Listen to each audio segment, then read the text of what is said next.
DRJ Kids।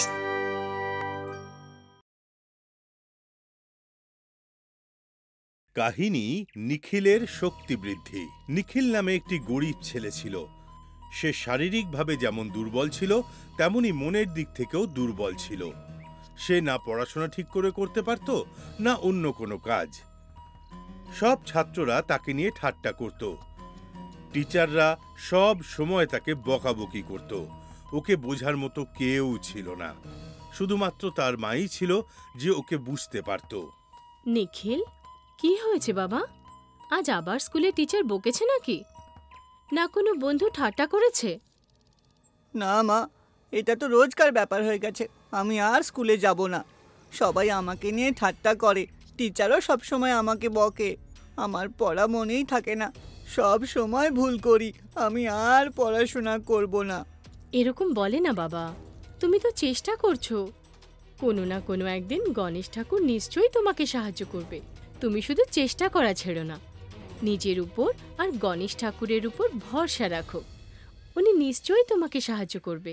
ধীরে ধীরে নিখিল মানসিকভাবে আরো দুর্বল হয়ে পড়ে, কিন্তু সে গণেশ ঠাকুরের ওপর ভরসা হারায় না। নিখিল সব সময় তার মায়ের কথা শুনত, তাই সে গণেশ ঠাকুরের পুজো করা আরম্ভ করে দিল। হে গণেশ ঠাকুর, আমি সব সময় তোমার পূজা করি, তোমার অর্চনা করি। আমার মা বলে একদিন না একদিন গণেশ ঠাকুর নিশ্চয়ই তোমাকে সাহায্য করবে। কিন্তু আমি এত দুর্বল কেন? আমি যে কাজই করতে যাই না কেন আমার ভয় করে সঙ্গে সঙ্গে। আমি মন দিয়ে পড়াশোনা করতে পারি না। টিচাররা সব সময় আমাকে বকে, সব ছাত্ররা আমাকে নিয়ে ঠাট্টা করে। আমার কি দোষ? হে ভগবান, অন্তত তুমি তো আমায় সাহায্য করো। গণেশ ঠাকুর, আমি মন থেকে তোমার কাছে প্রার্থনা করি, আমাকে সাহায্য করো। আমি কখনো তোমার পুজো করা বন্ধ করব না। তুমি তো বুদ্ধিদাতা, তাই না? তাহলে আমাকেও একটু বুদ্ধি দান করো। নিখিল গণেশ ঠাকুরের কাছে প্রার্থনা করে স্কুলে যাওয়ার জন্য বেরিয়ে পড়ে। রাস্তায় যেতে যেতে ও একটি বয়স্ক মহিলাকে দেখতে পায়, যে রাস্তা পার করার জন্য দাঁড়িয়েছিল। সে ওই বয়স্ক মহিলার কাছে গিয়ে বলল, দিদা, তুমি রাস্তা পার করবে? এসো, আমি তোমাকে সাহায্য করছি। তোমাকে রাস্তা পার করিয়ে দিচ্ছি আমি। নিখিল বয়স্ক মহিলাটির হাত ধরে রাস্তা পার করিয়ে দেয়। বয়স্ক মহিলাটি তার মাথায় হাত দিয়ে বলে, ভগবান তোমার মঙ্গল করুক বাবা। উনি হেসে চলে গেলেন। এটা শুনে নিখিল খুব খুশি হয়ে যায়। সে আবার হাঁটতে শুরু করে। একটু এগিয়ে গিয়ে সে একটা পাখিকে ঘুড়ির সুতোয় আটকে থাকতে দেখে। পাখিটা গাছের থেকে উল্টো হয়ে ঝুলছিল। আরে, এ কি? এই পাখিটা তো এখানে আটকে গেছে। মনে হয় এর পাটা আটকে গেছে। এটাকে তাড়াতাড়ি এখান থেকে ছাড়াতে হবে, নয়তো এর পাটা কেটে যাবে। নিখিল দৌড়ে ওই গাছটার কাছে যায়। পাখিটার পায়ে আটকে থাকা সুতো ছাড়িয়ে নেয় আর নিজের ব্যাগ থেকে এক টুকরো কাগজ বের করে ওই পাখিটার পায়ে সেটা আটকে দেয় আর বলে, বন্ধু, আমি কোনো ডাক্তার নই, কিন্তু আমার পক্ষে যা সম্ভব হয়েছে আমি তাই করেছি। এতে হয়তো তোমার পাটা ঠিক হয়ে যাবে। এই ক্ষতটায় যাতে হাওয়া না লাগে তাই আমি এই কাগজটা লাগিয়েছি।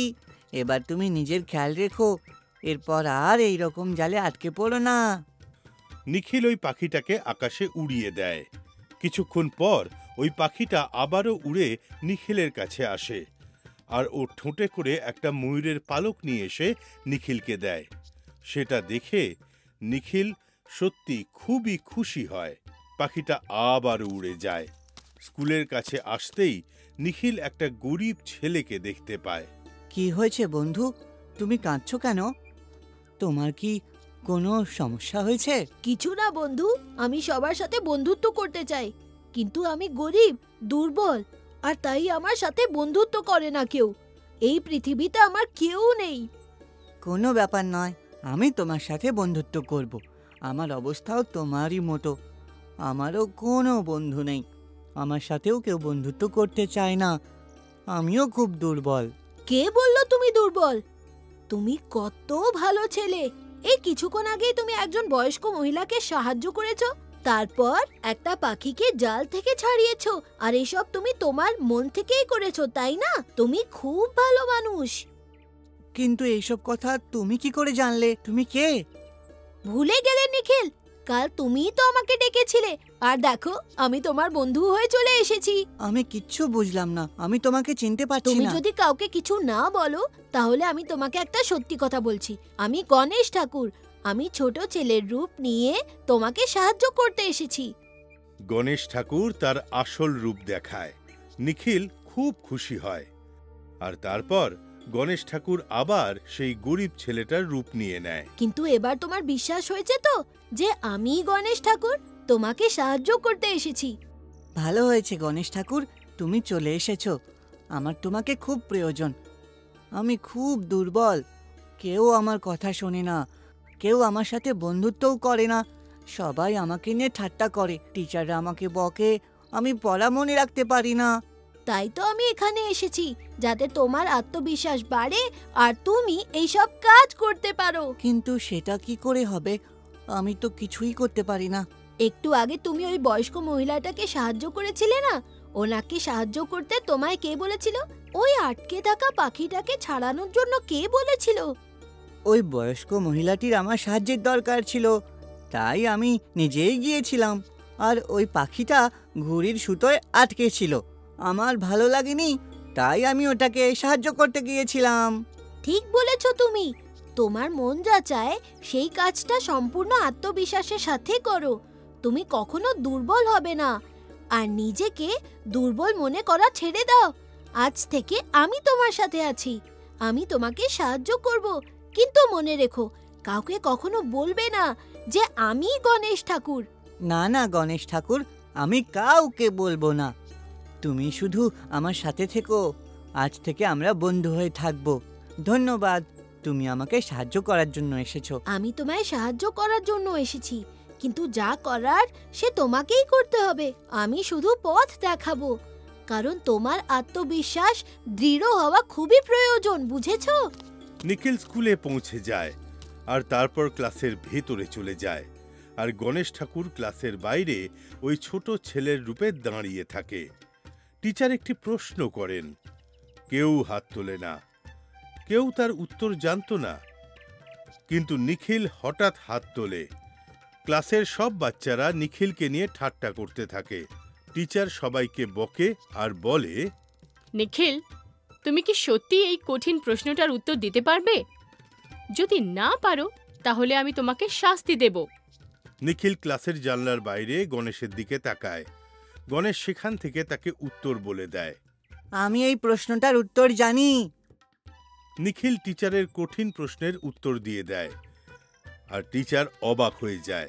সব বাচ্চারা উঠে দাঁড়িয়ে হাততালি দেয়, কারণ নিখিল প্রথমবার কোনো প্রশ্নের উত্তর দিয়েছিল। আরে, তুমি তো খুব সহজেই উত্তর দিয়ে দিলে। খুব ভালো কথা। এইভাবেই মন দিয়ে এইভাবেই পড়াশোনা করো, দেখো একদিন তুমি নিশ্চয়ই সফল হবে। এইভাবেই গণেশ ঠাকুরের সাহায্যে নিখিলের মধ্যে পরিবর্তন আসতে শুরু করে। সে খেলাধুলো আর পড়াশোনায় খুব ভালো হয়ে ওঠে।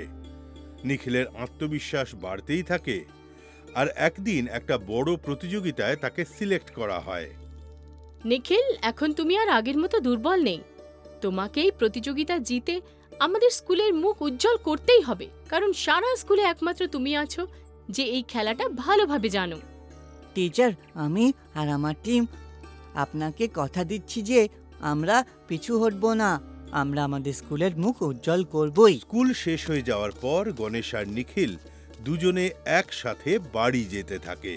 তখনই নিখিল গণেশকে বলে, গণেশ ঠাকুর, তোমার জন্য আমি এতদূর পৌঁছেছি। এবার আমাকে যে কোনো মূল্যে এই প্রতিযোগিতাটা জিততেই হবে। আমাকে আমার স্কুলের নাম উজ্জ্বল করতেই হবে। তুমি আমার সঙ্গে থাকবে তো? অবশ্যই আমি তোমার সাথে থাকব, কিন্তু তোমার এবারের এই খেলায় আমি শামিল হব না, কারণ যা করার তা তোমাকেই করতে হবে, বুঝেছো? এই কথাটা আমি আগেই বলেছিলাম। কিন্তু গণেশ ঠাকুর, আমরা জেলা স্তরের বুদ্ধিমত্তা পরীক্ষায় অন্তিম পর্যায়ে পৌঁছে গেছি, আর এই রকম অবস্থায় তুমি আমার সঙ্গ ছেড়ে দিচ্ছ? ও বুদ্ধিমত্তার পরীক্ষায় নিজের টিমের সাথে সম্পূর্ণ মনোযোগ দিয়ে সবাইকে হারিয়ে জয়লাভ করে। আশেপাশের সব গ্রামে, সব জেলায় নিখিলকে নিয়ে আলোচনা শুরু হয়ে যায়। সবাই নিখিলকে অভ্যর্থনা জানায়। টিচার তাকে ভালোবেসে আশীর্বাদ করে। যে বন্ধুরা তার সাথে কথা বলতো না, তারাই তাকে কাঁধে তুলে নাচতে শুরু করে। নিখিল স্কুলের মুখ উজ্জ্বল করেছিল। তারপর থেকে সবসময় নিখিলকে স্কুলের বুদ্ধিমান ছাত্র বলা হতো।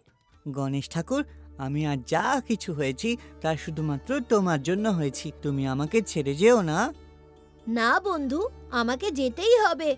আমি সব সময় তোমার সাথে থাকব। শুধু তোমার আত্মবিশ্বাস কখনো কমতে দিও না। তোমার মতো আরো অনেক নিখিল আছে, আমাকে তাদেরকেও সাহায্য করতে হবে। তাদের মন থেকে ভয়কে দূর করতে হবে। তাই আমাকে যেতেই হবে। কিন্তু বন্ধু, মনে রেখো, জীবনে কখনো নিজেকে দুর্বল মনে করবে না। হ্যাঁ গণেশ ঠাকুর, আমি কথা দিচ্ছি, আমি কখনো নিজেকে দুর্বল মনে করব না। না অন্য কাউকে করতে দেব। সমস্ত দুর্বলদের সাহায্য করব। নিখিল হাসতে হাসতে গণেশকে বিদায় জানায়। আর তারপর থেকে তার জীবনে পরিবর্তন আসে। নিখিলকে সব থেকে বুদ্ধিমান ছেলে বলা হয়। এইভাবেই দুর্বল নিখিল শক্তিশালী হয়ে ওঠে। ভগবানের প্রতি বিশ্বাসের সাথে আমাদের নিজেদের আত্মবিশ্বাস থাকাও প্রয়োজন।